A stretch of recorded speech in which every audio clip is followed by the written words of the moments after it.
see, 1 second. Okay. Hey everyone, welcome to my channel. My name's Gil, and I have the privilege to debate Britt today on the issue of abortion. So him and I have been kind of going at it for a little bit on Facebook, and I think we basically have a mutual respect for each other. So it's been a long time coming for us to have this debate. So basically, I just want to introduce you to the structure of this debate. So we're going to basically go for about an hour and a half, and we're going to have like 10 to 15-minute introductions. And then from there, we're going to start having a discussion, an open discussion in response to our arguments. And then at the end of it, we're going to have like a 2.5-minute closing. So I'll leave it up to Britt to go first and to discuss the issues for us. Wonderful. As part of my introduction, I'm gonna frame the debate in the way that I see, kind of where the crux of the disagreement generally is, and what I think that the debate truly is. So sometimes when people say that the debate is over abortion, I think that that's a little bit misleading in the sense that it's more over the rights to abortion. And why I say that is because pro-choicers are often mislabeled as pro-abortion, which is not necessarily the case. For example, I'm pro-choice for the most part, but I am anti-abortion in the sense that I think that abortion is not a good thing and it shouldn't be used often. Whereas pro-life people, they're not just anti-abortion, they're also people that actively support legislation that would restrict or ban abortion. And so it's more a question of the legislation and the rights surrounding abortion rather than are you for abortion or not. I won't go so far as to say that no one is pro-abortion. I just think that's an exceedingly rare position, even among pro-choicers. Furthermore, I think that what ultimately has to happen in the discussion is that we have to find a non-arbitrary line where we cut off and say that anything past this line has equal rights and value to a fully grown human being. And why I think that that's the crux of the debate is because if you don't give the right to life to something that does have equal value to a fully grown human being, then you're committing murder.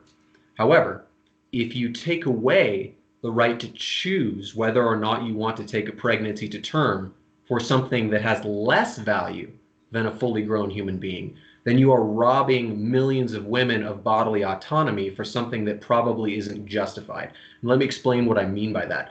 So bodily autonomy is, in essence, the right to do with your body that which you choose. And in our society, we consider bodily autonomy to be a sacred right, arguably one of the most important rights, subservient only to perhaps the right to life, and some would consider it equal to the right to life. Now, bodily autonomy is not endless. For example, I have the right to do what I want with my body, but I don't have the right to go driving around the town drunk. Now, why is that?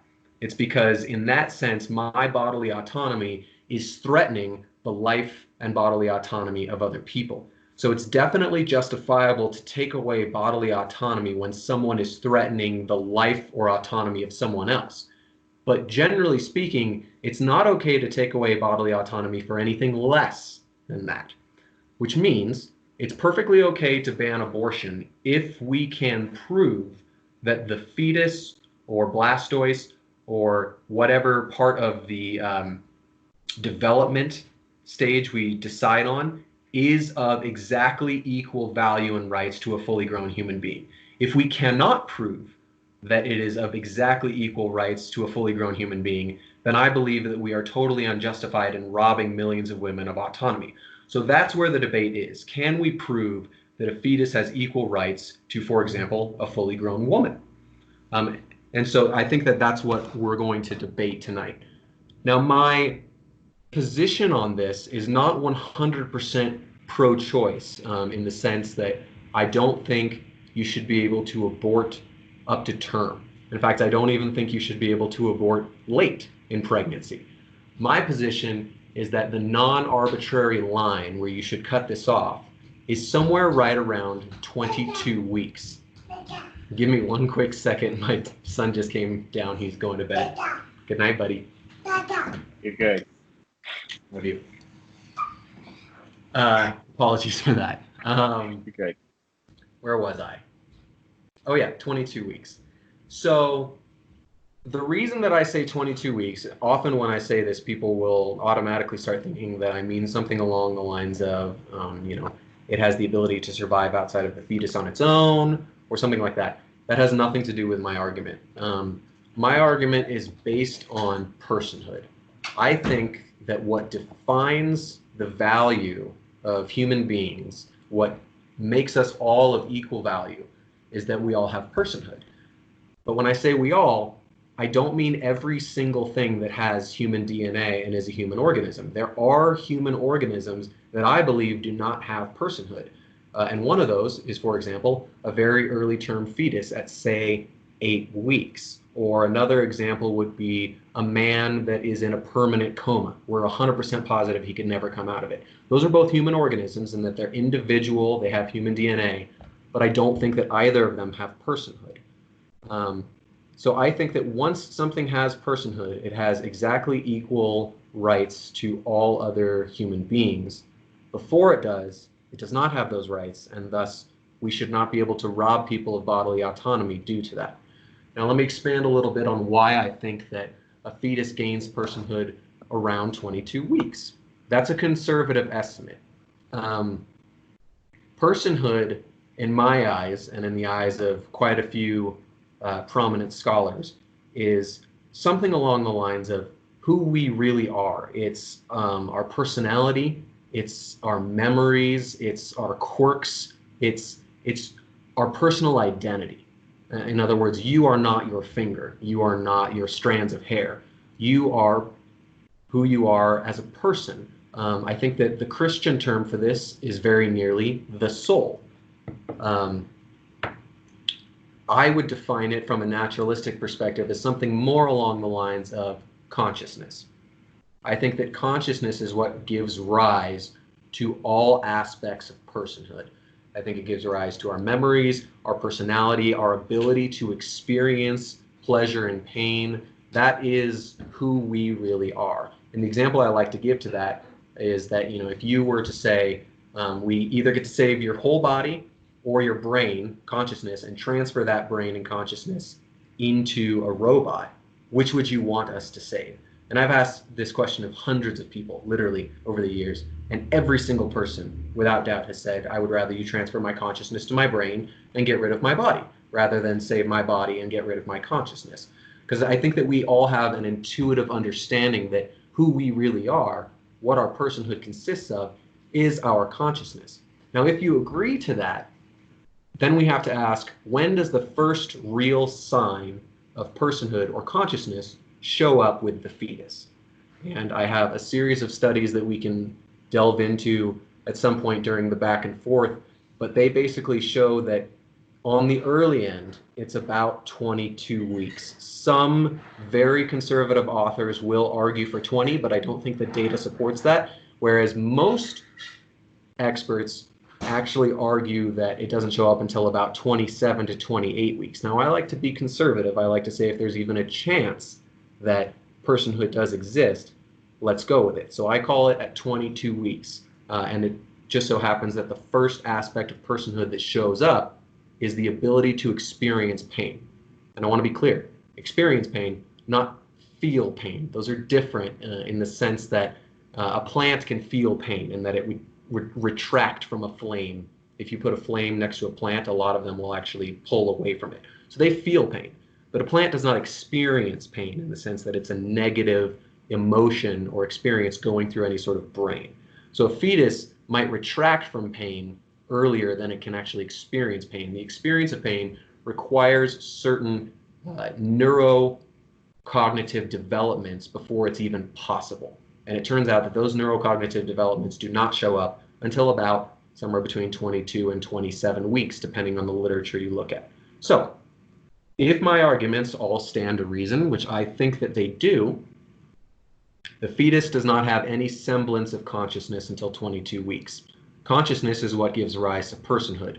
Personhood is what defines human beings as all equally morally valuable to each other. Thus, we should be pro-choice until about 22 weeks and pro-life after that.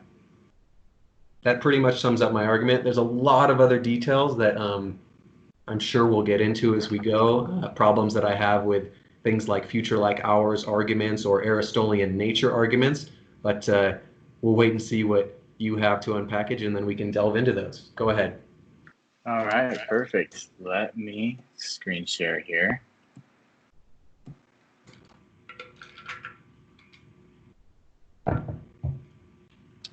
Okay, do you see the slide? I can, Just yeah. want to make sure. You can, okay. All right. So I'm just going to delve right into it. I'm obviously arguing for the pro-life position. So I have a pretty simple argument here. So the first premise is all innocent human life has a right to life. Second premise, the fetus is an innocent human life. Third premise, therefore, the fetus has a right to life. Now, I think I'm going to go to the one that's kind of the most accepted, but some people tend to reject it. So that's the second premise. So the first premise is going to be the most controversial, but I'm going to focus on the second premise for now, just because some people have some objections to it.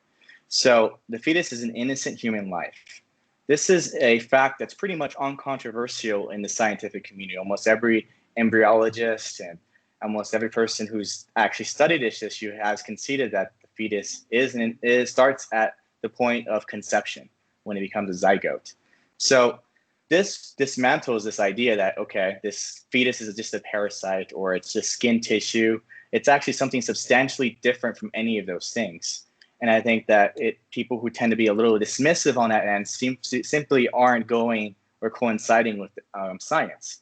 So to get some few quotes here, we have, after fertilization has taken place, a new human being has come into being.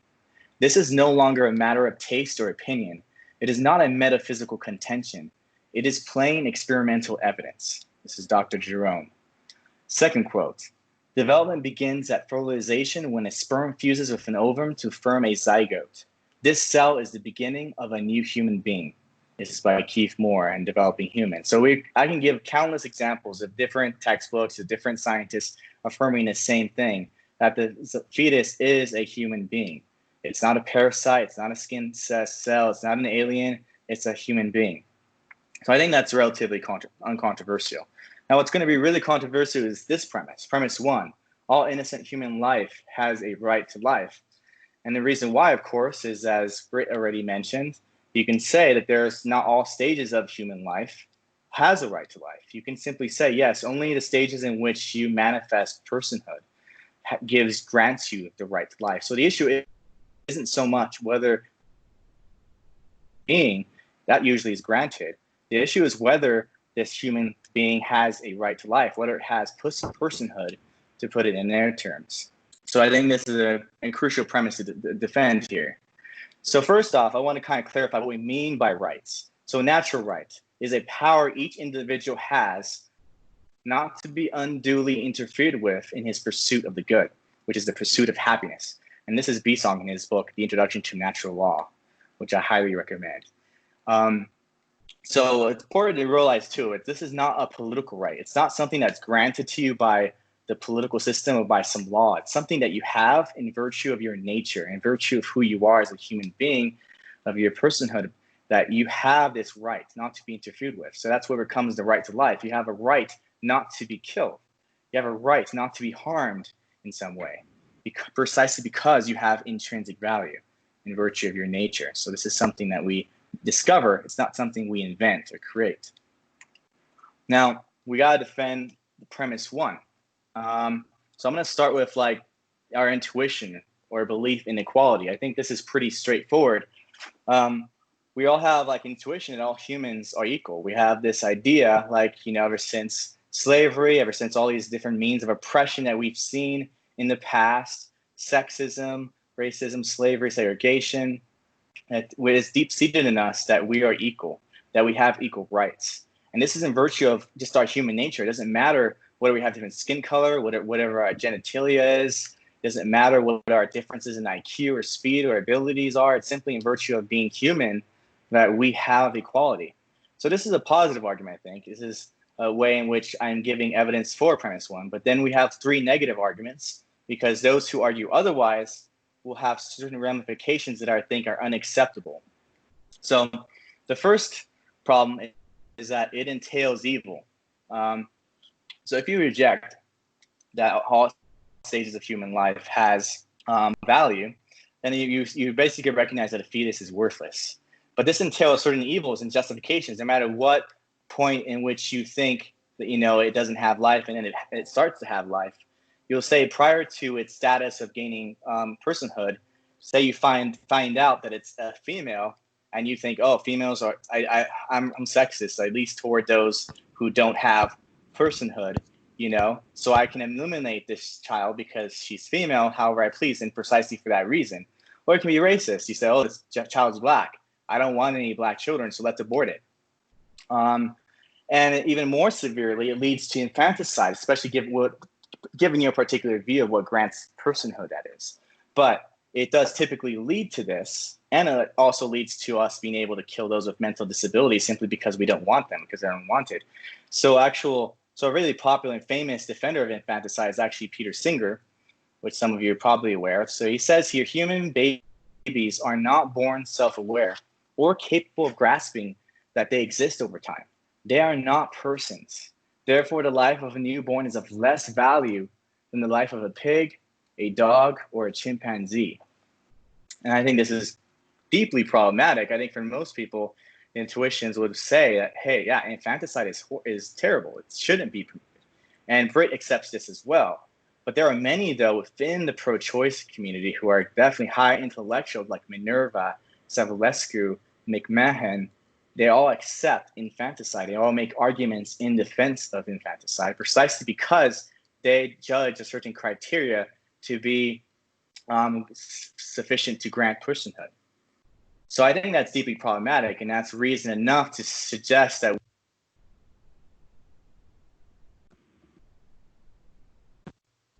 more this at all stages of life. Okay, so the real question in here is, when does the right to life begin?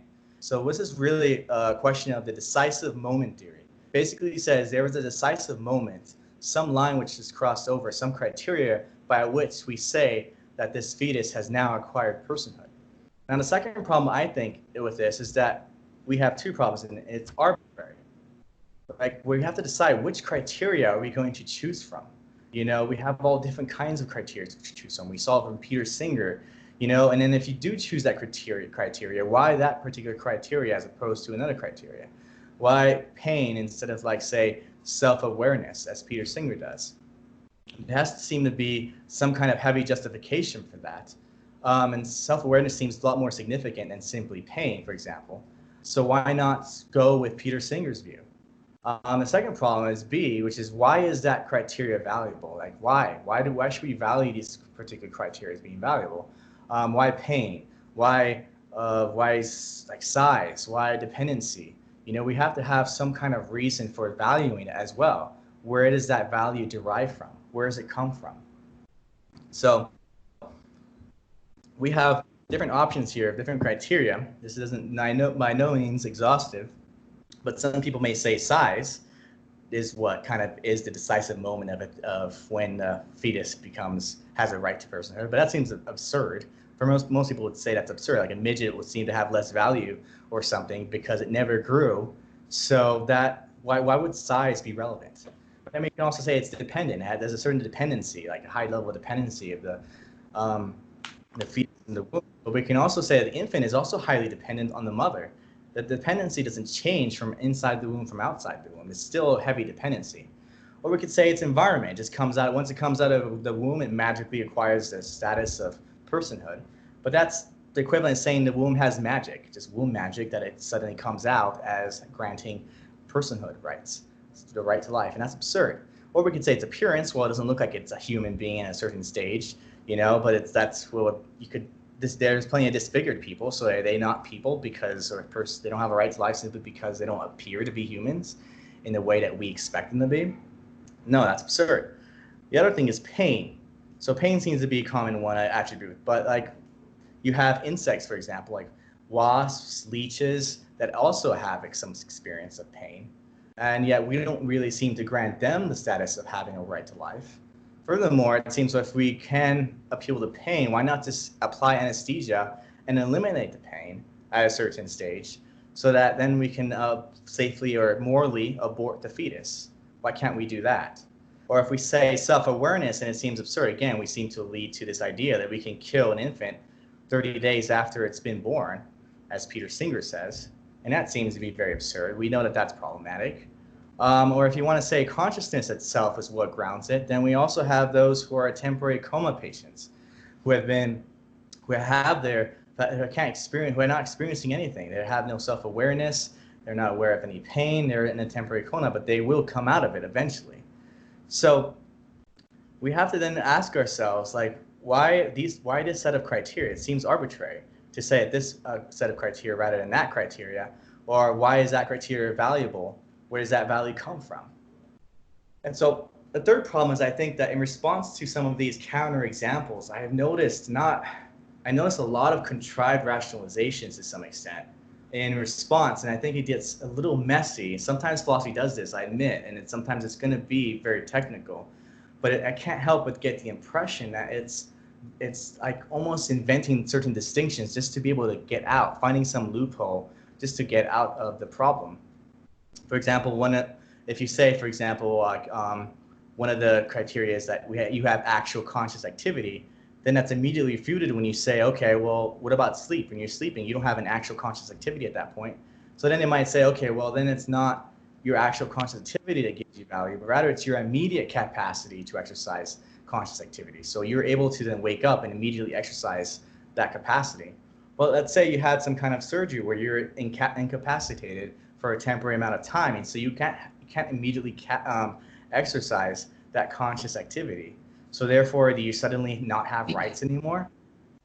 Or then I think the more plausible one would be to say, well, you have an actual neural brain structure, and that's what suffices to give you a right to life. But I think that's also problematic because you could have temporary damage to that neural brain structure, and that you wouldn't be able to, it wouldn't be actual in a way that you would typically say it's actual in order to produce conscious activity. So I noticed that eventually they have to resort to something. Eventually they have to appeal to something like the potentiality of the fetus, or they simply bite the bullet somewhere and say that the fetus, we can just kill it, or we can kill infants, as Peter Singer did. So I think that's pretty radical. I think most people are not willing to accept that. Now, I think the better view, rather than the decisive moment view, is the substance view. So what is the substance view? So the idea here is that human nature, or its capacity, grounds our right to life.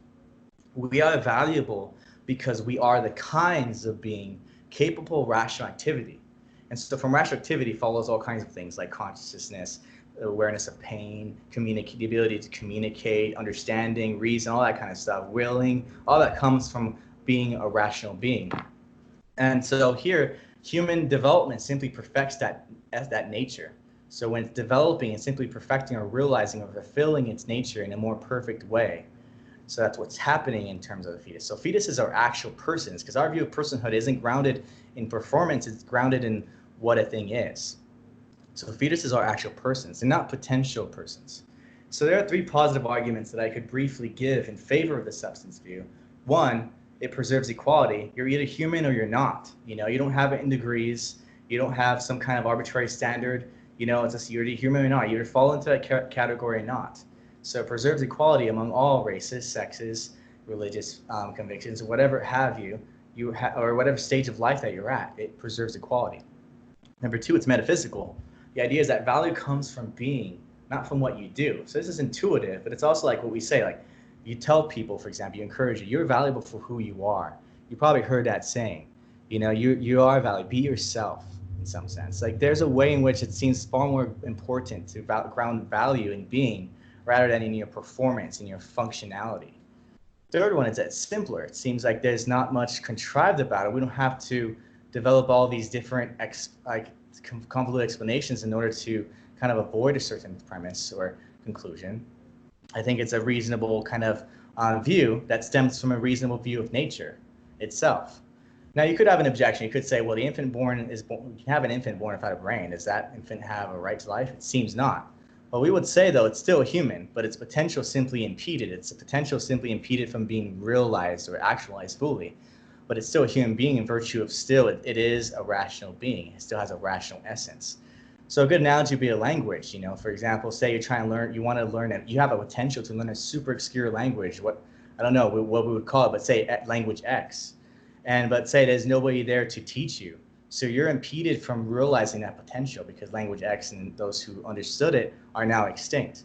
So you still have a potential to learn that language. It would be right to say that, but you wouldn't necessarily, you wouldn't say that you can't learn that language. It wouldn't be right to say you don't have that potential. So I think in the same way, we're talking about a fetus or an infant born without a brain. That potential is still there in the essence of a thing. Its actualization is impeded by the lack of development that it's had and experienced.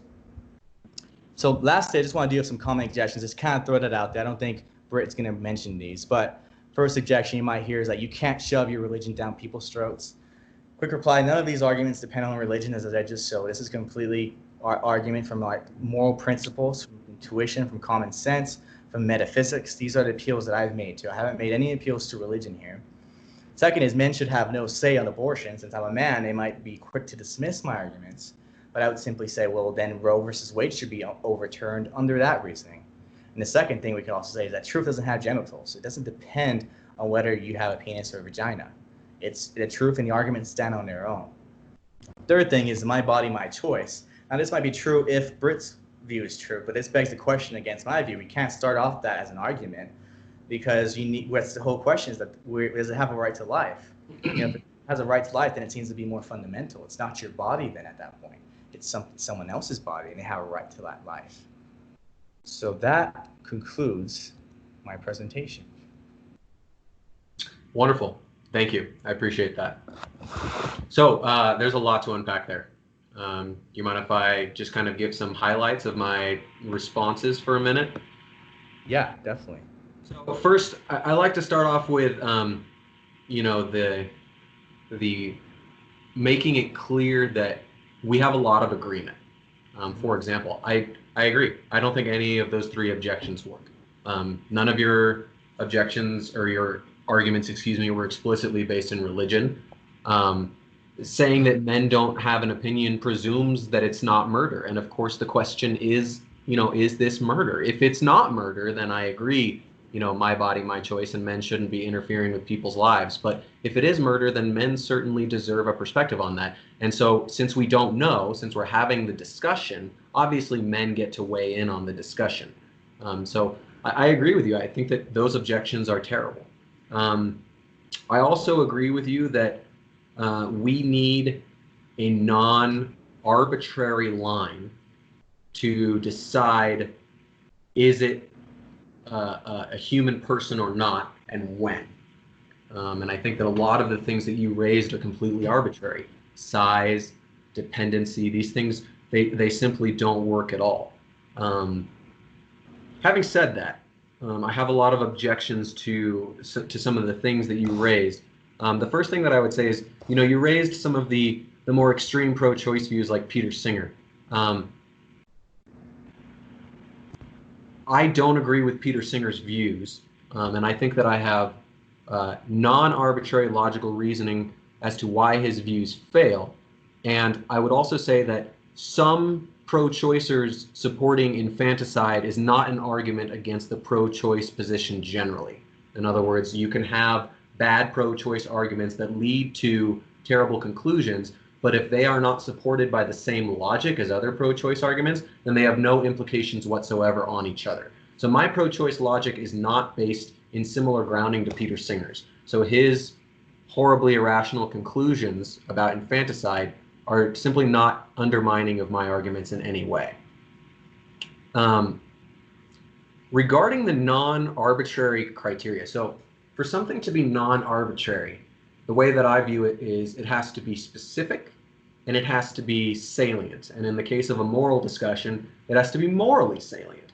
So the question is, has the argument that I have put forward achieved both of those aspects? And I think that the clear answer is yes. First of all, it's specific because I conservatively put it at 22 weeks, so it is a sharp line. And second of all, it's morally salient. The reason I say it's morally salient is because it is about personhood. It is about consciousness. It is about who we truly are as human beings. Now, if you start to think about it, you will realize that all moral duties, all moral rules ultimately terminate on relationships between conscious beings. Now, what I mean by that is that every single moral duty that you can think of eventually grounds itself in that it is relating to how conscious beings interact with each other. Even if you say something like, you shouldn't cut down that tree. Even though the tree isn't conscious, why should you not cut down that tree? Well, it's because another human values that tree, or it's on another human's property, or perhaps that tree has some medicinal benefit that might save another human later. If you were to say, all life is going to be wiped out tomorrow, can you cut down that tree? Yeah, there's no issue with that because it's going to provide no experiential benefit or interaction with conscious beings, and so there would be no reason to not cut down that tree.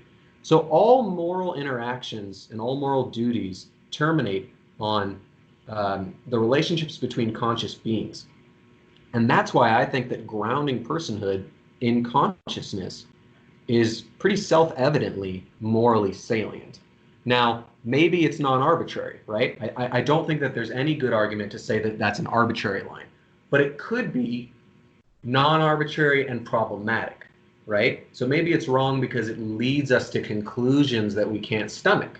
Maybe it's wrong because if we were to follow that reasoning, then it would allow us to also justify things that we know prima facie to be wrong. I don't think that's the case.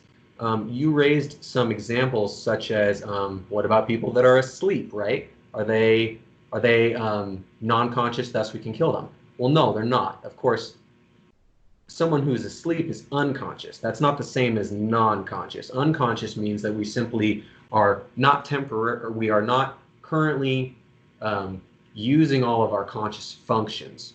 So a sleeping person is unconscious, a rock or this coffee cup is non-conscious. Those are very clearly different things, right? And so then you might say something along the lines of, well, then isn't it just, current access to the conscious abilities? Not exactly. What is that presently physical structures exist that enable consciousness to be a reality, right? So this coffee cup does not presently have anything about it that can be conscious. It's not unconscious, it's non-conscious. Nothing could make this coffee cup conscious in the next 5 minutes. A sleeping person, on the other hand, you splash them with some cold water, that consciousness is going to be readily apparent. So it's not temporary or current access to it, it's that the physical structures that enable consciousness are currently existing.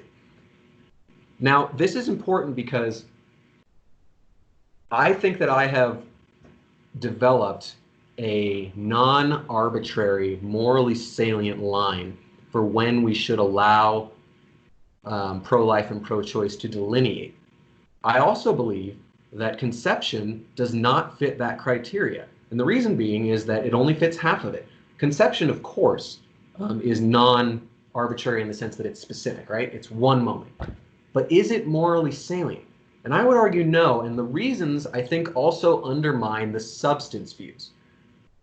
When we talk about conception, there are only a few things that exist at conception that also exist for all human beings. In fact, I can only think of two. One of them is DNA, and the other one is potentiality, right? The potential to become more. Those are the only two things that exist at conception that also exist with all other human beings. So then we have to ask, are DNA or potential morally salient in the sense that it shows that that thing has equal moral value to a fully grown human being?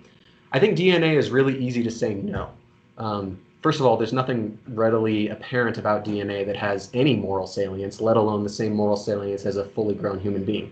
Second of all, if we say that it's the unique DNA that's valuable, we run into all sorts of problematic conclusions. For example, what if I cloned you with that same DNA? Could I then just kill you? I mean, I'm preserving the DNA, right? So if it's DNA that's valuable, there should be no moral crime in killing an exact clone of you. But of course, we all know that that would be criminal. That would be wrong to kill either you or your clone. Okay, so it's not the DNA. And then we have to ask, Okay, well, is the potential morally salient? Is the substance of the thing, its ability to become more, enough for us to say it has the right to life? Now, that's a better argument than DNA, but I still think it fails. And here's why. First of all, we don't grant rights based on potential anywhere else in life. There is no other example where we grant a meaningful right based on potential. I'll give you some counterexamples. We never say something like, well, he's 5 years old today, but he will be 16, so we should let him drive today. No, we say he has to wait until he is actually 16 to drive. Or we don't say, well, he's a freshman in college and he's brilliant and he's going to be, a PhD someday, so we should just give him his PhD today, right? No, we say, we'll give you your PhD upon the date that you actualize you finishing your degree. We never grant rights prior to them actualizing the thing of importance because they have the potential. We grant it at the time. So all the potential says is that they have the potential for the right. It never means that they have the right that day.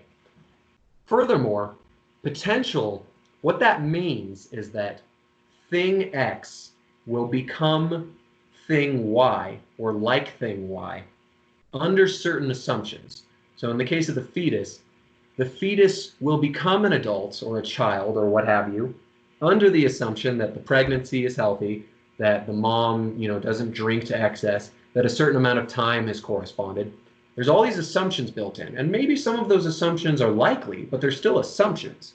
So then you have to ask, well, couldn't we say the same thing about sperm, but just add in one more assumption? In other words, a sperm will become a fully grown human being with all those same assumptions.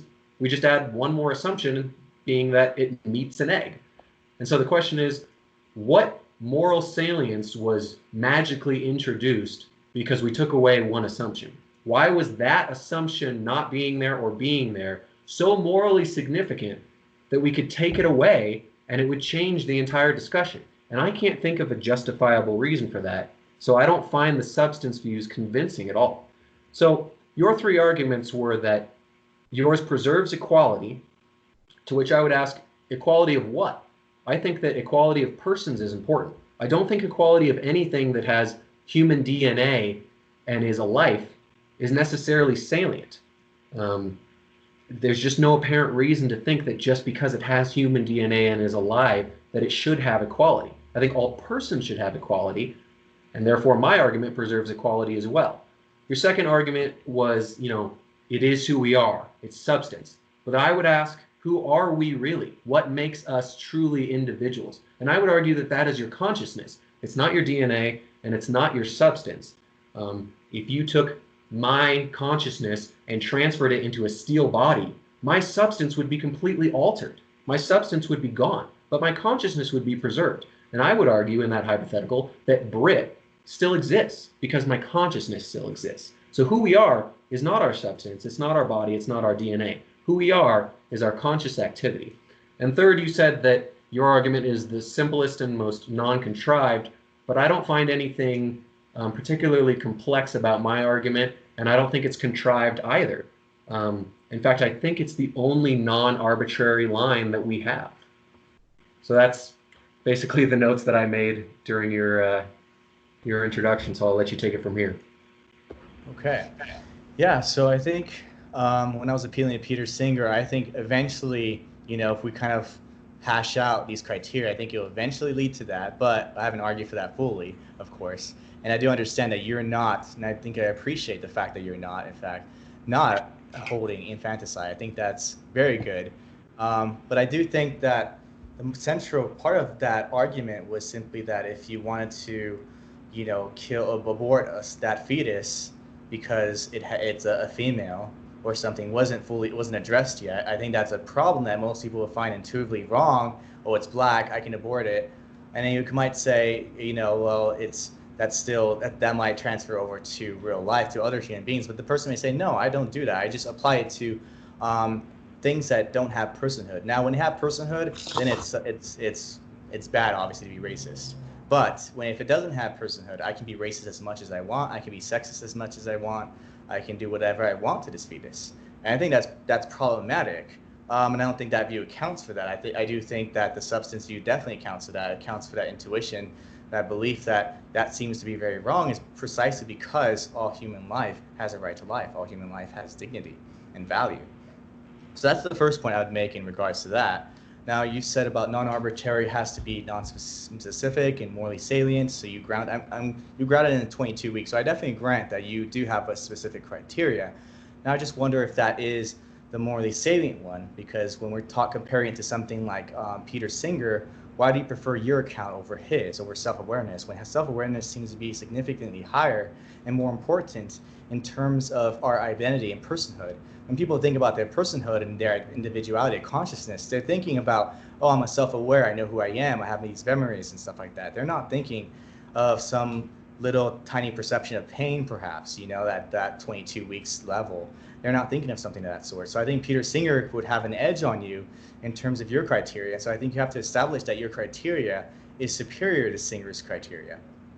And then I think you're saying about structures now, that's where you ground it, is that you ground it not necessarily in immediate capacity, not necessarily in actual activity, but you ground it in the fact that you have an actual structure here and now that produces, or at least has produced, certain cognitive activity, some conscious activity. I believe that's what your position is.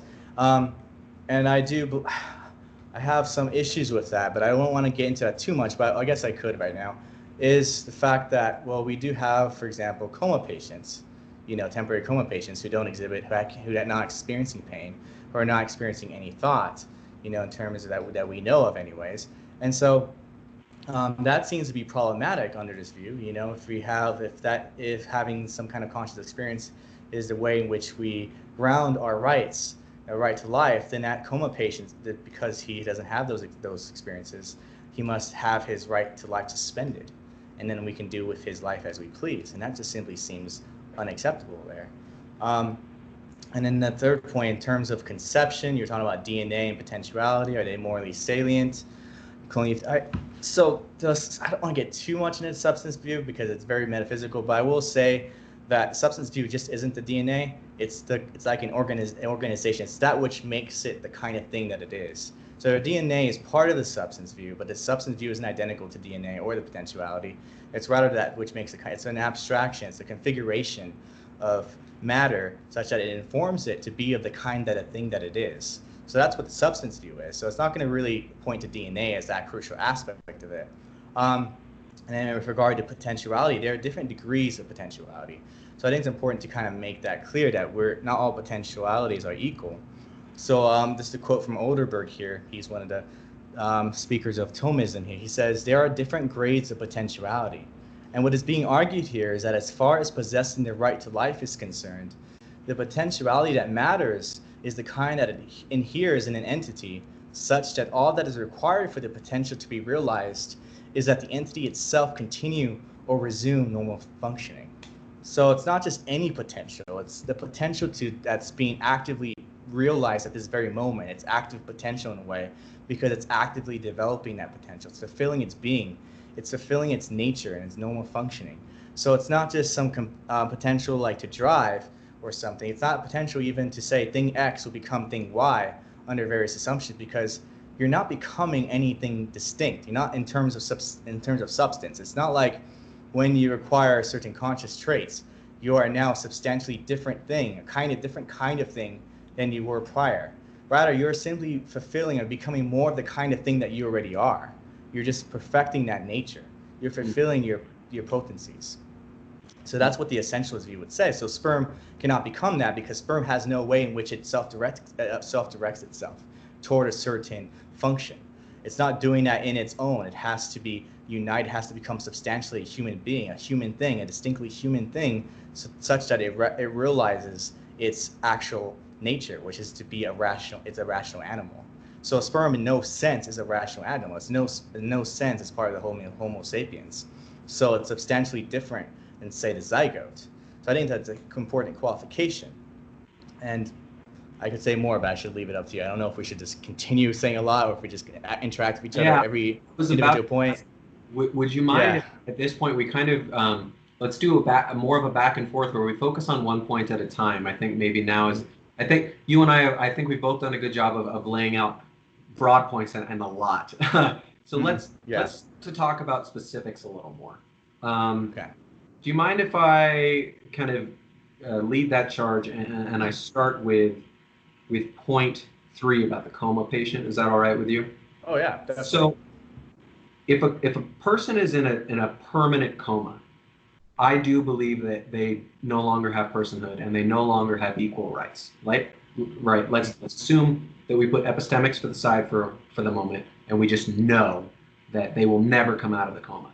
I don't think that that person has the same right as you and me. I think that if the family and friends have said we're okay with taking him off the monitor or even killing him, even not just like taking away right to life, but even actively murdering him, I think that that's okay because he's no You'd be longer. okay if, sorry to interrupt, but you would be okay if they hacked his body into pieces or something? And I mean, I think that that's okay. unnecessarily Just violent. curious.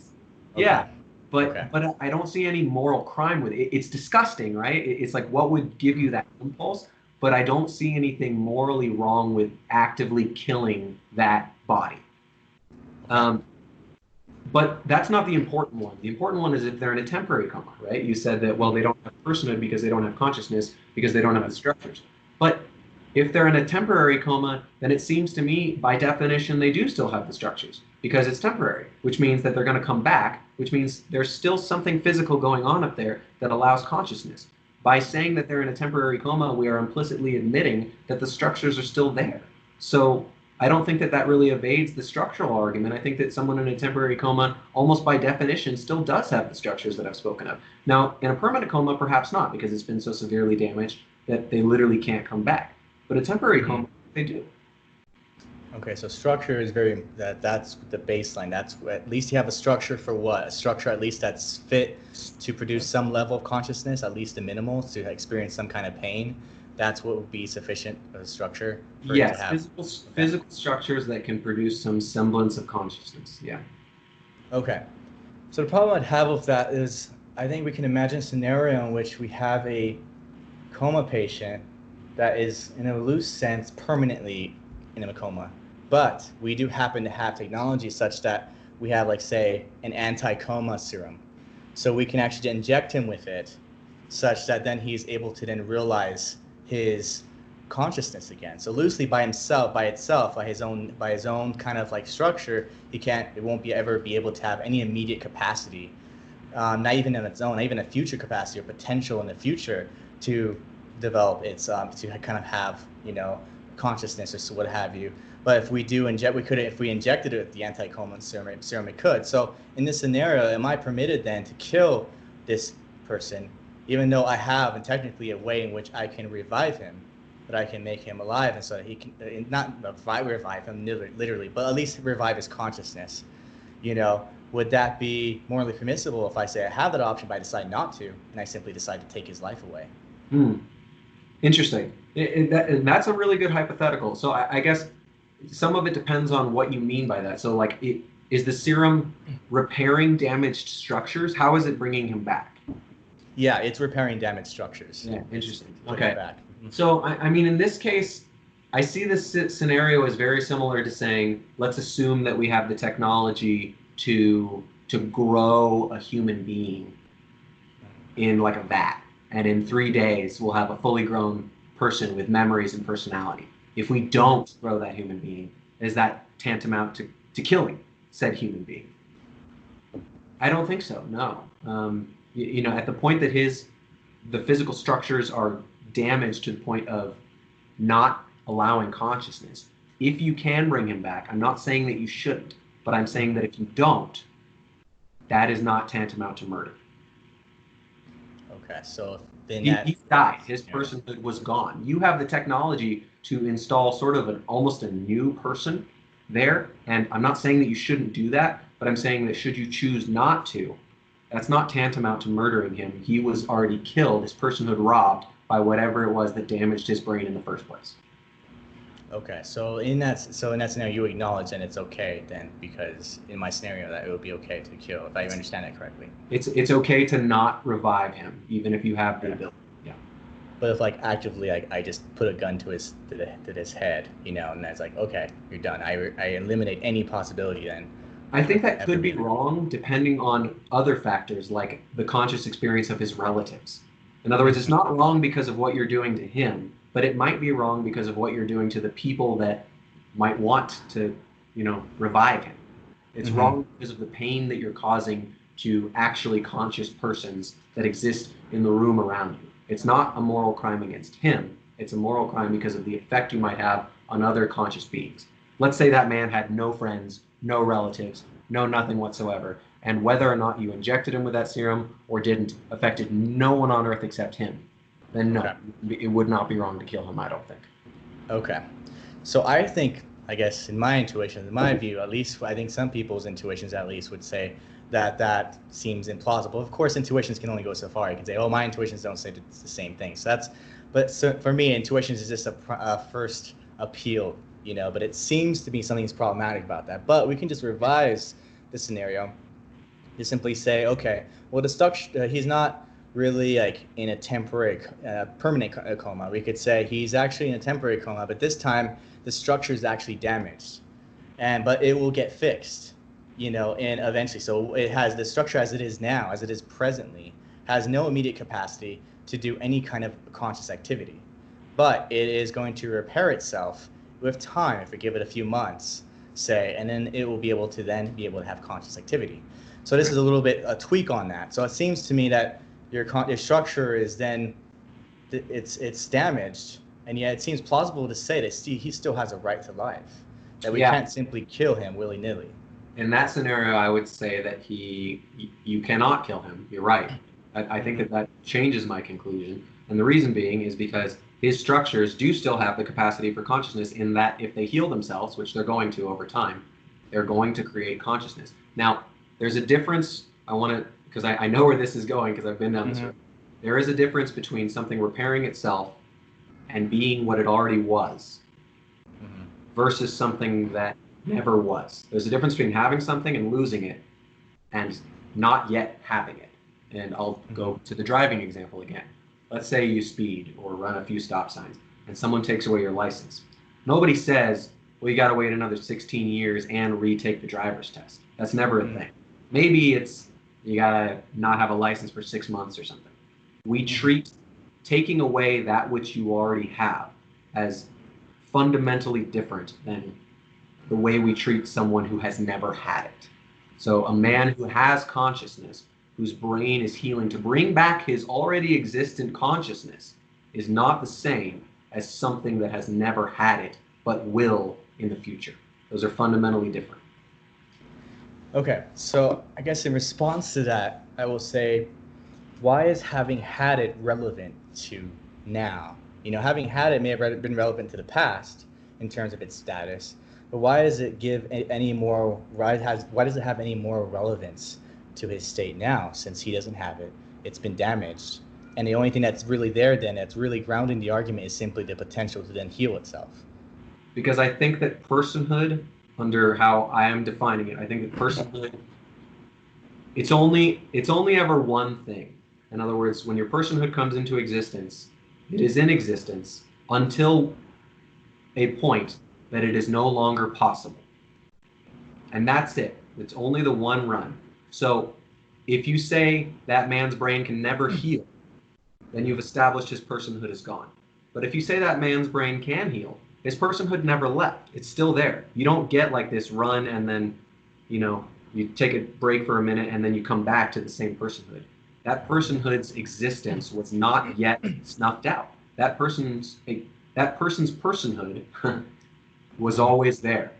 It was just damaged to the point of being incapable of being actualized for a certain amount of time. So you didn't actually snuff out his personhood for any amount of time.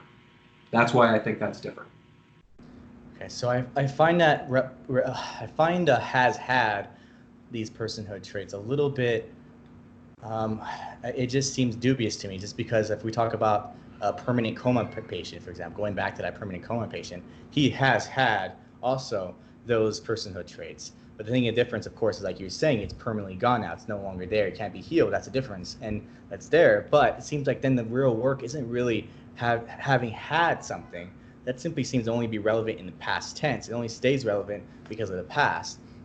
And so when we talk about permanent coma patients, what isn't relevant is what kind of personhood he had. It's simply now, does he have the immediate capacity, or at least some future capacity, to then regain his consciousness? But the permanent coma patient doesn't have that. So that seems to be the most morally salient kind of factor here. Not so much having had it. I think it seems to me that's arbitrary when we're talking about past, experiences. Let me give you an example. Let's say you develop a program, and this program has the ability to analyze large sums of data, and it has the ability to crunch that data and then churn out conclusions. It has the ability to churn out numbers and important data from the initial set of data that can help you with things. Now let's say you get this crazy virus and it like wipes out your data, right? Mm-hmm. But someone comes to you and they says, I have a counter virus.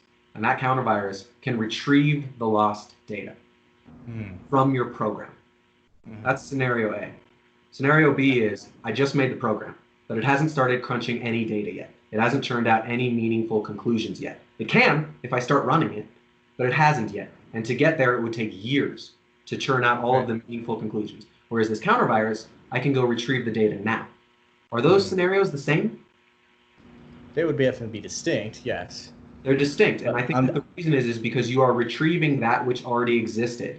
That's not the same as saying this will exist in a certain amount of time. That which has already existed being retrieved is a fundamentally distinct concept from a thing that has not even existed yet. Okay, but I'm trying to think. Retrieving his, in other words, when his brain heals, it's not like a new person comes to being, right? It's not like he is all of a sudden this new person in the same body. It's the same man. You're bringing back his memories. You're bringing back his personality. You're bringing back his fundamental connection to all of his friends and family. You're not rebirthing a new person in a different body. You are retrieving that which was already had. Mm-hmm. So I see the metaphysical distinction, but I struggle to see the moral distinction in terms of how does that make it morally different, though, and distinct. Having had it simply doesn't seem to make a moral difference. It makes a metaphysical difference in terms like, oh yeah, so that saying that being that we have now, which has regained his consciousness, is still the same person that was there prior. That makes a metaphysical kind of persistence of identity. It persists through that, so we can make a claim of that sort. But it doesn't seem to make a claim about morality itself. I think it does. And the okay. reason being, it traces back to my interactionism argument at the beginning of this. Morality always terminates on conscious interactions between other conscious creatures. That man has memories with other conscious creatures. He has quirks and personalities that were developed by, a relationship that he formed with his father or his first girlfriend or a lifelong friend. That interactionist formed consciousness is still there. It's just healing. It's being retrieved. And if that interactionist consciousness is still there, then the moral salience of it is still there because of the past interactions that formed it, as well as the ability for it to have future interactions as the same consciousness. Because moral interactions ground all because conscious interactions ground all moral duties, there is moral salience in that which has already existed as a distinct person, as opposed to something which might exist. Okay. So I'm struggling with that just because I think that still, while I can acknowledge that, yes, the conscious interactions having that, but it still seems only salient for the past. Like, for example, let's say we have a brain or a head or something that's been frozen. You can retrieve all the memories there. You can retrieve all the experiences there. But I think people would say, at least I'm not sure how you would respond, but it would seem like, okay, you don't have to save this life. You can just let it die. You don't have to revive it. But, we don't have any more obligations to it. But then it's so that we can kill it if we want to. We can just eliminate it, burn it, put it in a fire, whatever. And it seems like then having had it or having had those memories in that brain, even though it's frozen, it doesn't seem to be more irrelevant unless you disagree. Unless you want to say that someone whose brain has been frozen and who we can retrieve memories from has the right to life. So, well, I think that someone's brain who's frozen does have the right to life in that the structures exist that can still give rise to personhood, right? So the fact that it's frozen doesn't mean that it's not a person. It still has those capacities. It's only when those structures are fundamentally damaged in a way that it literally can't do anything anymore. So Okay. I guess this will be my last point because I think that we're probably getting to the point where we're just going to have to agree to disagree. But I would simply appeal to an intuition. Let's say you have a man and he's in a coma. And if you keep him on the life support or what have you for 6 months, he will come back to life. Now let's say you have 5 recently conceived eggs.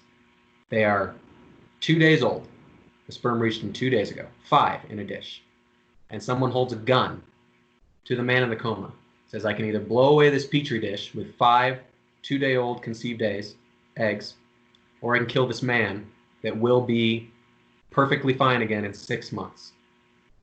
I think that virtually everyone would blow away the petri dish. As much as it wouldn't be fun, if given that choice, I don't think almost anyone would choose to kill the coma man.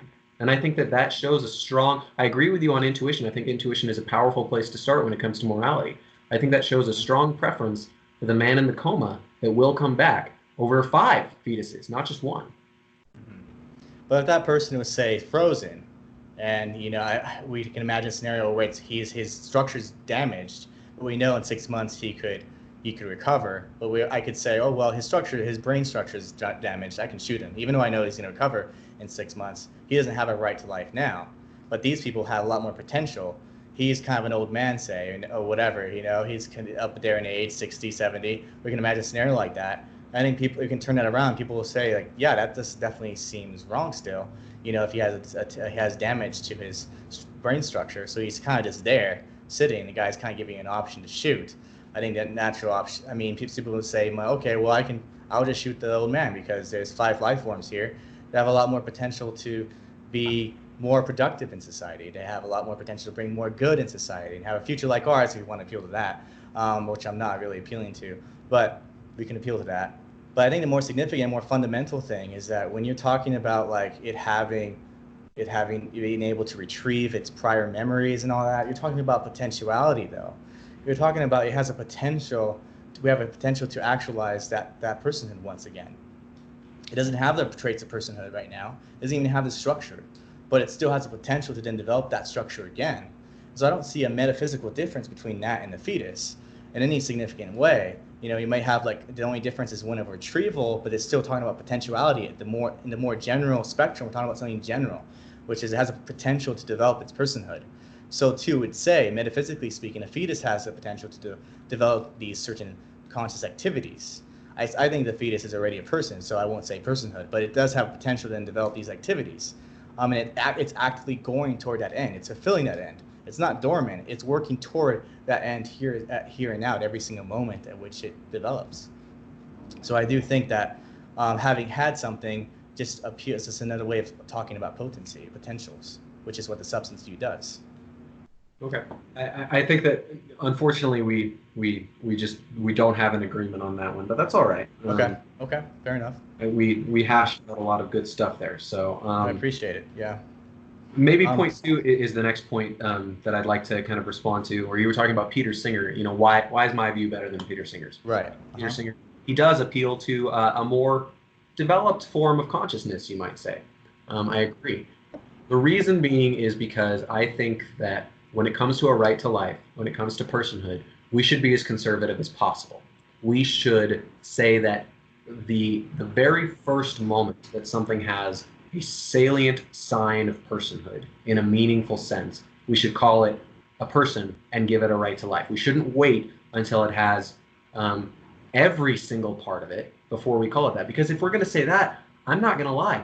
I have more self-awareness now than I did at 20. So am I more of a person today than I was at age 20? Of course not. And I definitely have more self-awareness now than I had at age 5. So could you have killed me at age 5? Of course not. So then the question is, well, if we're not going to wait until full self-awareness, right? If we're not going to wait until the very end of self-awareness, then what should we call it at? And I think we should call it at the very first moment, so that we're conservative when we're dealing with something as valuable as the right to life. So that's why I think that my view is ultimately both morally superior to Peter Singer's and far less arbitrary. I mean, why is he okay with killing a 1-year-old but not a 4-year-old? 4-year-olds are also not self-aware in a lot of ways. His seems very arbitrary to me. Okay. Well, I mean, I definitely respect your view a lot more than his, that's for sure. But I do think he might be able to push back on that. He's like, okay, well, the issue isn't about conservatism. It's about more how conservative you want to be about this. Rather, the issue is more what do we find to be the most fundamental trait of what we talk about when we're talking about our individuality, our personhood. What is the more fundamental trait? And at least it seems to be fundamental, a certain level of self-awareness. At least some level. If there's some level of self-awareness, you might say, if there's self-awareness, then it has a right to life. So you may say like infant has no self-awareness at all. So you might say like, okay, well, as long as it has some kind of self-awareness at a 30-day period, say, then that's when it has the right to life, that baseline. I don't see any value in saying that one aspect of personhood is somehow superior to another aspect of personhood. I think we should call it the first sign of personhood. Maybe self-awareness is more important than the ability to experience pain. I'm not sure. I haven't spent a lot of time thinking about that specific question. But I don't think that's why we should draw the line. I think we should call it the first sign of personhood, not the so-called more fundamental sign of it. Because let's face it, the ability to experience pain is a real critical sign of personhood. Whether or not it's as critical as self-awareness, again, I don't know. I think that's a discussion in and of itself, but I don't think that that's important. Okay, because I just think I'm still trying to see why it would be superior though. Like I guess I can't escape in my mind the fact that self-awareness seems to be a lot more distinctive of what it means to be human. If we don't go to, say we don't embrace Peter Singer's kind of like speciesism and all that, saying all animals are equal and stuff like that, we'll just assume for sake of argument that, only humans are distinctly, conscious for now and like distinctly have a right to life.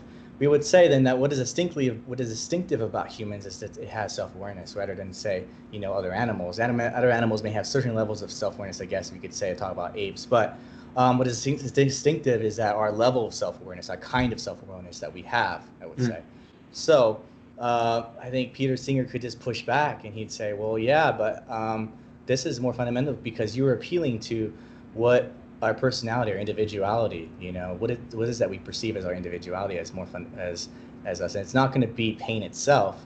When we're talking about individuality, the most prominent aspect of individuality is going to be self-awareness, because you can't have individuality, you can't have any sort of personhood unless you don't have any self-awareness. You have some loose sense of individuality perhaps, but you wouldn't have the distinctly human type of individuality that we seem to be morally salient. But recall that my definition of personhood isn't individuality alone. Individuality is simply one component. My definition of personhood is the ability to have conscious experiences, because all moral interactions terminate on conscious experiences and interactions between conscious beings. So I think that consciousness is far more fundamental than being an individual. I think it's the ability to experience conscious experiences. If I smash this coffee cup on the ground, that only sucks because I have to replace it and maybe clean the carpet. But if I all of a sudden inject this coffee cup with the ability to experience pain, now, would it be a moral crime for me to smash this coffee cup on the ground? It has no self-awareness, it doesn't know what it is, but it will experience real pain if I smash it. Is that a moral crime? Yeah, absolutely. Maybe it's not murder, but it's definitely a huge moral crime in a way that it wasn't before. So the thing is, we could argue like some insects might have some level of consciousness because they do have some kind of brains, like worms, wasps. They have some kind of brains, and it seems like they have some perception, maybe a very low perception of pain. Would that view then seem to grant them some kind of rights, or at least, like what you're saying, it would be wrong to do certain acts, maybe not murder, but it will still be wrong to do a certain kind of action against them, such as kill them or something of that sort, because they're being pests. Yeah, I'm going to straight up bite the bullet on that one. Yeah, it is wrong to kill things that can experience pain, even insects if they can. Okay, I mean, that's interesting. I do think it's implausible because it doesn't seem that way for most people, but yeah, but I think that's because of our evolutionary intuitions about animals that don't point us to truth. We tend to care about animals more if we think they're cuter, which has no logic. In other words, we like puppies and kittens more than, for example, a muskrat, because a muskrat is not as cute as a puppy or a kitten. But is there anything objectively morally better about a puppy and a kitten than a muskrat? No. Is it objectively any more wrong or less wrong to shoot a random puppy on the street that isn't owned by anyone than it is to shoot a muskrat? Not at all. Those are exactly the same moral crime. Now, our evolutionary intuitions, they go, oh, the puppy, but they don't go, oh, the muskrat, because it's not cute. Insects aren't cute, and so we don't feel a reflexive pain when we cause death or pain to not cute animals. But that has nothing to do with their moral value. Okay. So I think the idea is then, under your view, then you would say that we should not cause harm to insects then. That would be If the they view. have conscious experience. I think that there's some good scientific evidence that some insects don't have consciousness in any real sense. But yes, any insect that has conscious experience, it is wrong to harm them, yes. Okay. I'm not sure if Peter Singer actually takes that position, but that seems a little bit farther out. Than would you say animals then also have that right? So you'd extend it to that whole, that whole kingdom there. Okay. I'm not even sure if Singer says that about insects. I'd be curious if he did, but if I could just have a modified form of Singer, I would just say in response to that, well, it seems like we have no. I agree completely too, especially about the intuitions. By the way, I think intuitions can be a little bit too heavily appealed to in philosophy of ethics. I think that's actually a shame because we don't actually get anywhere, just stay at stalemates. But someone could say, yeah, well, okay, that's precisely why, though, I don't find it seems perfectly fine to kill or to take the life of, say, a wasp or a bee. And so, he might say, yeah, that's why I don't find, that there's a problem with infanticide precisely for those reasons. So you may be at a stalemate there because you're going to have to try to convince this version of Peter Singer that, well, self-awareness is not more important. He may say, that's precisely why I think self-awareness is more important, because you have absurd consequences like this. So one man's modus ponens is another man's modus tollens, as they say. So for you, it may be like, oh yeah, that leads to, accepting that insects have some rights of some kind. And for him, notice that my absurd consequence is you should probably put spiders in cups and take them outside, whereas Peter Singer's absurd consequence is you can kill 6-month-old babies. I think that there's a different degree of absurdity there. Yeah, I mean, it's true. It's an ironic absurdity there, but he would probably say that's like, well, that's just your intuition at this point, and like you're just talking about your evolutionary intuitions. So there's nothing really absurd about it, actually. Because that's why he wants to say, that's why I find like what's morally salient is that it has self-awareness. That seems to be more significant property compared to like yours. Ultimately, most discussions are going to have to terminate somewhere on the concept of phenomenal conservatism, which means that we agree on some intuition-based conclusion. If Peter Singer cannot agree that it is a good idea to take spiders out instead of smash them, but it's perfectly okay to kill 6-month-old babies, then I don't know that we're going to agree on any sort of phenomenal conservatism. I also think that most humans are going to agree with me on that one. So I don't know that it's a big deal.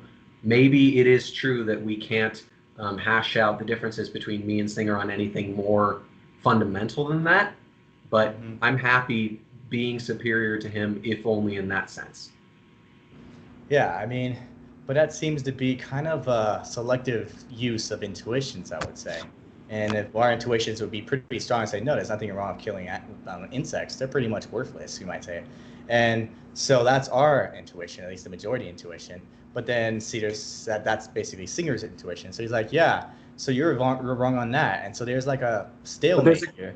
And I think that's philosophically unsatisfactory. Kind of, though, right? Because there's extremities of intuitions. What is a stronger intuition to you? That it's perfectly okay to kill an insect, or that it's wrong to kill a 6-month-old baby? Those intuitions surely are not of the same strength to you. I would say the strength would probably be in the sense that it's of our own kind. So maybe evolutionary speaking, we've been kind of designed to have intuitions of the sort that we're more horrified by those creatures that like ourselves, rather than say creatures that are not like ourselves. So I think Peter could make an argument of that effect. And so that's the problem, I think, is it produces a stalemate. One of the other things that I think is problematic with Peter Singer and his view is that self-awareness is itself a spectrum. In other words, there's no obvious point at which a thing does or doesn't have self-awareness. In other words, if an insect does understand that you pressing on its leg and it's causing it pain, if it understands, ow, I'm feeling pain, is that some level of self-awareness? I think one could at least argue that the answer is yes. So even asking what self-awareness is comes down to this semi-arbitrary feeling standard, whereas whether or not something can experience pain is not arbitrary at all, and it's not hard to determine if you have the right neuroscience. We can say exactly yes or no. A rock definitely cannot experience pain. A human, at certain points, definitely can. There's no question. Mm-hmm. And so, I guess, first off, I mean, I think Peter Singer would probably say something like to the effect like, well, we do have criteria for self-awareness, that we have it all the time. Scientists try to use it all the time in order to test like apes. And so we're still developing it, sure. So that way we can just make a conservative estimate, perhaps. That's why I say after 30 days, there is some hint of self-awareness in terms of like, say we put a mirror to it or something. I don't know what the tests are for exactly. But say you put a mirror to the baby and a baby is able to actually recognize itself in some way. To some degree, it seems to. So whatever process you do, so you might say, yeah, well, we can take the conservative estimate, and we don't. I mean, it's true that it's complicated. It's very difficult then to determine self-awareness at precisely what point. But we can simply take a conservative view and say, okay, at very bare minimum, this is what we find at that stage. I would argue if we take a sufficiently conservative view, then the ability to experience pain is the first sign. Okay. I mean, yeah. There is a level of self-awareness in being able to say, ow, I'm in pain. Obviously not with words, but the thought going through, I don't enjoy what's happening to me. That's a level of self-awareness. Mm-hmm. So, I mean, if we're going to go down that route and say, you know, it's the very first sign at all, then Peter Singer's just backed himself into my corner. Mm-hmm. I don't know. I'm not sure how you dispute that. I'm just thinking how someone who's a skeptic he might be like, well, how do you know? Just simply because you have a certain configurations of neural brain structures and certain behavior patterns doesn't necessarily mean that it's actually experiencing pain as pain, for one thing. That's a huge distinction, because when we recognize pain, we're experiencing it as pain. We recognize it as a significant level of pain. So now you're just talking about more of an instinctive level of pain. But then how do we know that pain is even kind of morally relevant? What do we know? How does that feel like? Like, what does it feel like to be? Does it even make sense to ask what it feels like to experience pain at the level of 22 weeks? Because fair enough. And we're starting to get into the realm of, you know, what does it mean to experience the color red, right? Mm-hmm. The classic example of conscious experience, the color red, for example. It's never the color green. Have you noticed that? but it's and I agree with you to some sense. My counter to that is that I'm trying to be conservative because the right to life is so important that I think that if we can say these are the neural brain structures required at a bare minimum to experience pain, if we can say they have those, then there's a strong possibility of the ability to experience pain. Now, whether or not it actually is experience pain, we don't know. But we do know there's a strong possibility that it might be. So let's be conservative and call it at that point. Now, we can't say that at, for example, 15 weeks. We know at 15 weeks, it definitely can't experience pain. 100% guarantee. Whereas at 22, it's like, oh, well, all of a sudden, this strong ability or strong possibility has appeared. Mm-hmm. Okay, yeah, I don't know what you think of other studies. I don't have it with me right now, but I have heard some studies that claim that there's some kind of pain-like behavior, at least during the 13-week period. But I'm not really that set on that kind of argument anyways, but I was just curious. I think that if the empirical evidence changed, my belief would change as well. If good empirical evidence showed all of a sudden we think that it might be able to experience pain at, say, 15 weeks, I would bump my belief back. Okay. I don't think the empirical evidence is there right now, but if it did, you know, science is always evolving, I would alter my belief. Okay. I do think it's interesting that you appeal to something like a moral risk argument. I don't know if that's fair to say to you, but it seems like, well, when you're talking about I appeal to how do we know, then it's experiencing pain, what it feels like to experience pain. You know, if it has no way in which it feels like to experience pain, it's just some kind of mechanic process. Like you make the claim like, okay, well, it's still a morally salient feature. It's better to not risk it because life is a very serious and important thing, and I really respect that. But at the same time, that definitely does appeal to like something like a moral risk, and wouldn't that moral risk argument then seem to likewise also apply, you know, this to the 13-week period, for example? Say you might be taking undue risk because it's still kind of investigating this, and it seems to be some evidence, not going to say definitive evidence by any means, but it seems to be some evidence that suggests that there still is some kind of level of pain there. So like, and it doesn't seem to be actually in any way morally significantly different maybe a metaphysical difference, biological difference, but it doesn't seem to have a morally significant difference between those two states. No, So I don't think so. there. And here's why. Because, Yeah. when the abortion debate is framed, it's often framed from the pro-life side as, well, we should err on the side of caution, right? But I don't think there is a side of caution, because if you take away the right to bodily autonomy from millions of women without showing that it's a person of equal value, you have unjustly robbed people of autonomy. So that's a huge risk. So then the question is, okay, so there is no risk-free environment, right? If we kill it and it's a person, it's murder.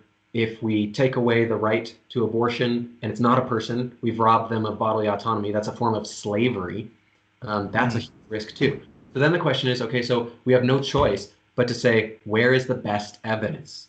And so if you accept my criteria, let's just assume for a moment that my criteria is accurate, then the next question we have to ask is, where is the best evidence for that line? So no, I don't think that we have to go back to 13 weeks. I think we have to go to the first place that there is good evidence that it might show up, and that's 22 weeks. There's not good evidence at 13. Just because someone's made some semblance of an argument doesn't mean it's good evidence. It's actually a pretty interesting response. Okay, but I would say I was thinking about that because I think I could push back and simply say, well, which one would have the worst consequences? It's not necessarily that there are no consequences for the women. I can even grant that, yes, their right to autonomy would be prevented from being realized or be harmed in some way. But it seems like the right to life would be a lot more significant, a lot more harmful, because you're depriving somebody of decades and decades of life, first of all, from having a future like ours, if I want to say that kind of argument. And so, like, when we're talking about what's more fundamental, what's worse in terms of consequences, it seems like we want to err on the side of which one has the least kind of consequences, which is to preserve the life. Yeah, but I don't think appealing to the worst consequences is necessarily a good road to go down. We could say, for example, if we develop nuclear power, there's a really, really, really, really slim chance that terrorists, could harness that power and kill people with. That's a worse consequence than the alternative. But is that a good argument to not develop nuclear power? No, not at all. Because the consequences are not necessarily the same in likelihood. You can't just weigh the severity of consequences. You also have to weigh the likelihood of consequences. And so I think that the likelihood that you are murdering it, in the sense that you're killing a person at, say, 8 weeks, is virtually zero. So even though, if I'm wrong, the consequences are extreme, I believe that the likelihood is so low that that doesn't bother me. Okay. So I'm just thinking, because the woman could say, well, like, I don't really accept your 22 weeks as I still think it's minimally likely. She might object to say, well, you don't really know if it's really feeling pain in a morally salient way in the first place. You're just saying it's a possibility. There's not even likelihood that's established there. Yeah, sure, you got like the mechanism there. You have some maybe behavioral patterns that are observed in the fetus, but you don't actually have any likelihood that's being developed there. You just simply have a possibility. So couldn't she just use that? And so you're actually waiving my rights, because of this possibility. And whereas my rights should be more important. If you cared about women, and you're not sexist, then you should do this. That's a valid point, and I think that there is some fair debate to be had between 22 and 28 weeks. And I'm open to having that discussion. I think that anything between 22 and 28 is a very interesting debate, and maybe I'll change my mind someday. Right now, I think 22 is the best cutoff line. I can see that being shifted to 28. I think that woman in the hypothetical has a decent point. I think 22 is a better cutoff line, but 28 is, potentially argued for. I don't really think you can make any argument past about 28. So, there's a little wiggle room in there, but not much. You can't argue for 15, and you can't argue for 35. It's not going to happen. Right. But if you want to try to persuade me to, 26, yeah, let's have that chat. Okay. So I guess one last suggestion I'm thinking of right now is that someone could say, well, just to be double sure, that it's not feeling pain in a morally salient way, because we can't really directly observe that. We don't have a way in which we can then see what it's like to be a fetus, it seems. So we don't have direct access to that. But someone could say then, well, just to be safe, we can apply anesthesia to that child. So like 22 weeks, 28 period time, so that it doesn't have those feelings. It doesn't have but remember, that. So it's not about the feeling of the pain. It's about what the pain is indicative of. Okay. It's More not about structure, right? right. It's not about that you are causing pain. It's about the fact that because you can cause pain, that is indicative that something has showed up that was not there before. In fact, I meant to say this at the beginning. I would argue that my view is extremely compatible with a Christian worldview. And the reason being is that number one, I don't think that the biblical evidence that the soul enters at conception is very good. I've read the usual quoted lines, and I don't think they're convincing. And number two, I think that what I call personhood is very similar to what Christians call a soul. And thus, I think that it's perfectly feasible to say, I think the soul enters the fetus at about 22 weeks, and that's when it's important. And I would give myself the bonus points of saying I have a lot of Christian friends that agree with my perspective on this for that exact reason. They think the soul enters at about that place, and they agree that about 22 weeks is when we should call it. Okay, well, that actually is pretty novel. It's interesting. I haven't really heard some of the ideas that you're proposing right here. So I'm just thinking, what was I going to say? In terms of pain, I have one question of clarification then in terms of that pain question issue. So would it be permissible then to say, I don't know, besides numbing the structure so that it isn't capable of actually having pain, would it be able to be, if you numb the structure itself, or you kind of impair the structure in some way, but then is that permissible then? So then you can abort that fetus by doing that. Would that be permissible under your view? No, I don't think so. And this tracks back to kind of what we were discussing a while ago, is that once it has the structure, it's had personhood. Now you are taking away something which has already been had. You're not preventing something that might have been. And I see those as very different things. So if you go and impair the structure that has already developed, you're taking away a personhood that already existed, which is very different than preventing a person from coming to be. I mean, every time a male ejaculates and doesn't impregnate a woman, he is preventing a person that might be. That's not a crime. Stopping a currently existent person is a crime. Okay. Yeah, I mean, I guess we're kind of almost, I guess the only last question about brain structure I would have is well, why should brain structure be necessary for personhood? Rather than say having a rational nature or having self-awareness or actually genetically grounding sentience, why is that more fundamental? It seems to me that I don't know. I don't see why we should stop at this brain structure. Why not go something more deeper, more fundamental than that? Well, I see this brain structure as fundamental because of what it is indicative of. It is indicative of the first sign that our personhood has shown up. So I see it as very fundamental. In terms of rational nature, I guess for me personally, I don't really understand what that means. These nature arguments, they often go something like, humans are more morally valuable than something like a rock or a tree because of our nature. Our nature entails X, Y, and Z, but even humans that don't necessarily have X, Y, and Z are still valuable? It's like an invalid syllogism from the start, so I don't really see how those get off the ground. In other words, if it's defined by X, Y, and Z, you got to have X, Y, and Z to be valuable. Mm-hmm. And I mean, that's the whole debate that we're having, I suppose. I mean, it seems to me that in terms of structures and everything, you can't have any structures. You can't even have development of any structures without the substance. The substance is what informs the structure, what actually causes the structure to even develop, it seems to me. So, precisely because the nature is more fundamental than anything, and that seems to be the ground of value, because it's that which produces all sense of value. So when you ground value in terms of structure, when we can go deeper, it seems, and say, okay, well, what causes structure? What gives that structure value? Oh, it's because of the substance, because of the nature in which it is. Well, but isn't the fundamental nature of a sperm to find an egg and become a human? That is its fundamental nature. I mean, in terms of it's not a substance, it's in terms of its final cause, that's where it's aiming toward, but isn't yet substantially a human being, though. It isn't a human being in its nature. Well, so right. I'm not quite sure. You argue things like, the sperm, it's not just it, right? It has to have something more than itself, like an egg, right? Mm-hmm. But a fetus can't become a human with just it. It needs to combine with nutrients. It needs to combine with zinc and iron and calcium and fat and carbs. Those aren't itself at the time before it combines. So you could say the same thing about a fetus. A fetus can't become a human on its own. It needs things outside of itself. So I mean, it needs something outside of itself, but what informs it, what makes it the kind of thing that it is, isn't necessarily, it survives and continues to live based off of those things, yes. but it isn't the kind of thing that it is based off of that. You know, why it is that kind of thing is based on its nature. And so its nature is a lot more fundamental than simply why it's surviving. Why does it continue to exist here and now? Is because it's taking these nutrients, because it's constructed of this particular bit of matter, but that bit of matter will soon perish and it will be replaced by another bit of matter.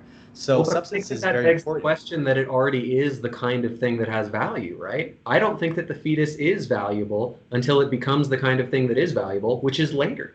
So I don't think that the fetus is already the kind of thing that is valuable any more than the sperm is the kind of thing that is valuable. I think that they are both precursors to the kind of thing that is valuable.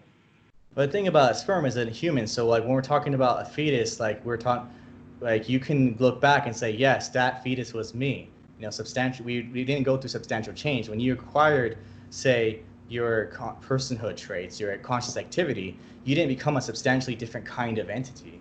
You simply fulfilled your nature, what's already there, was already latent in your nature there. You fulfilled something. So that substance accounts for your persistence of identity, why you're here and now. And yet you can also look back and say, yes, that was me. That was me in my mother's womb there. That was I disagree, though. I don't think that fetus was me. I think that fetus was the thing that became me. I don't think me showed up until about 22 weeks. That fetus was the thing that became me in the same way that that sperm was the thing that became me. But I don't think the 8-week-old fetus that ended up developing into me, I don't think that was me at that time. I have no personal connection to that in any way deeper than the sperm that impregnated the egg in my mom. They both were just precursors to what became me, but I don't think that they were me at that point. I think most people would say, though, that they of course, that sperm isn't them, that egg wasn't them, but that zygote was definitely them, that fetus was definitely them. That was really them. It has all the DNA, all the substance, information, and nature that was there sufficient to develop into a mature and perfected human being in virtue of its nature. So, like, I think the intuition would be, at least for most people, like, yeah, that was me in the fetus. I think that would be a bullet to bite there.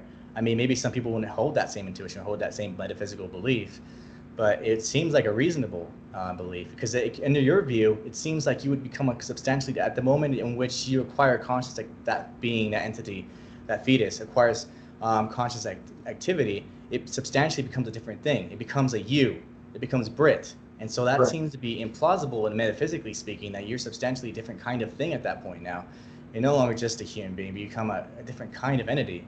And for the most part, that doesn't seem plausible to me. I don't see anything physically wrong with that whatsoever. I think that's exactly right. I think you become a fundamentally different thing when you gain consciousness as opposed to what you were when you were not conscious. I do think they're fundamentally different, and it happens at that moment. And I think that a lot of people's intuition would say that fetus was their body, it was their DNA. But I think that if a lot of people sat down and started to think about who they really were as an individual, I don't think that most people would say that fetus was them at 8 weeks. So I guess I disagree with how you think most people's intuition would flow, provided they sat down and thought about it for long enough. I mean, see, I would say I wouldn't think at the level of 22 weeks that was me. If I was working off of that framework, I'd be like, no, the moment in which I was me was when I was recognized myself, self-awareness. I just think that that's far more plausible. Like, that's what I give credit to Singer, even to however monstrous his views are. It just seems to make a lot more sense in terms of meanness, in terms of individuality. Where I see my meanness is in my self-awareness. I don't see my meanness in just a capacity to feel pain.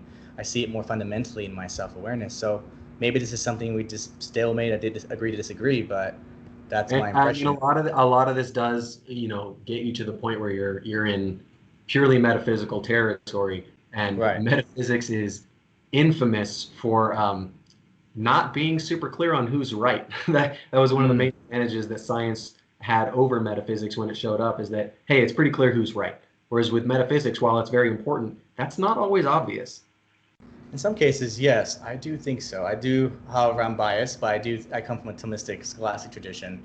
So I would say I do think it has a common sense kind of approach, like act in potency. I do think that best accounts for change, but that's a side note. I guess at this point we should just close. I mean, if you want to close, or I should close, doesn't matter. Sure. Yeah. I mean, I open, so I'm happy to let you close first. Okay. All right. Go ahead. All right. My argument is basically that if we call the pro-life, pro-choice distinction too early, we are robbing millions of women of their right to bodily autonomy. If we call it too late, we're murdering persons. Both of those are extremely risky. So what we then have to do is we have to look at what is the best evidence for where a specific and morally salient line delineates what is a person and what is not a person. I argue that there is extremely good neurochemical and biological evidence that the first signs of consciousness show up around 22 weeks on a conservative estimate, and that consciousness truly defines who we are. If you're a Christian, I think that consciousness is an extremely evidential based argument for when your soul shows up. And thus, I think that is the only place that we can say it is both specific and has moral salience. I don't think conception works because there's nothing at conception that's morally salient about you. There's only potential in DNA, and those are not morally salient. And I don't think that any other place allows you to say that, you know, we haven't missed something morally salient that showed up before. So I think 22 weeks, or the first place that consciousness shows up, is the only place that we can claim that about. I'll leave it to you. Okay, well, first I just want to appreciate Britt for coming on. It's been a really delightful discussion. I really think he has definitely produced some interesting ideas that I have not heard before, and I definitely appreciate you coming on. And I just want to reiterate the pro-life position. I think we value life. We think life is worth fighting for at all stages of life. And I think that women who want to make the choice to abort are making a very harmful and sad choice, because they're harming a part of themselves. That child has a piece of their being in them.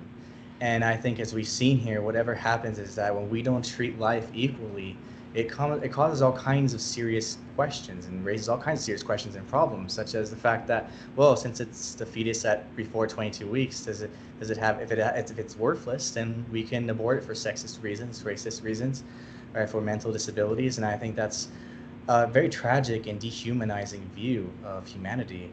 And I think I want to kind of push that view, is that we need a view that kind of affirms equality. We need a view that preserves that value from very conception.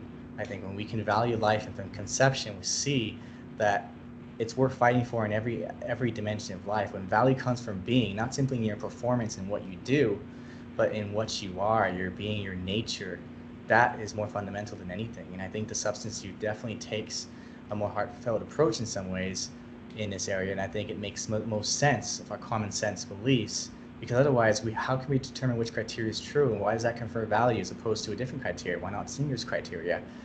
And I think that we should really give this thoughtful consideration. This is a very complex debate. By no means has this debate been settled. There's a lot more discussion that Britt and I can talk about these things. But I hope that this has further advanced your mind, and that you will be able to think more about this. And if you have questions, feel free to message either of us. But yeah, that's my closing statement. I appreciate Gil, you guys. this was a pleasure. This was a really good discussion. I had a great time. I think that we explored a lot of really awesome territory, actually. Likewise. Yeah, Britt, thanks so much for coming on and taking your time to come on, man. Hopefully we can have more discussions like this. That sounds great. All Have right. a good rest of your evening. Okay, you too.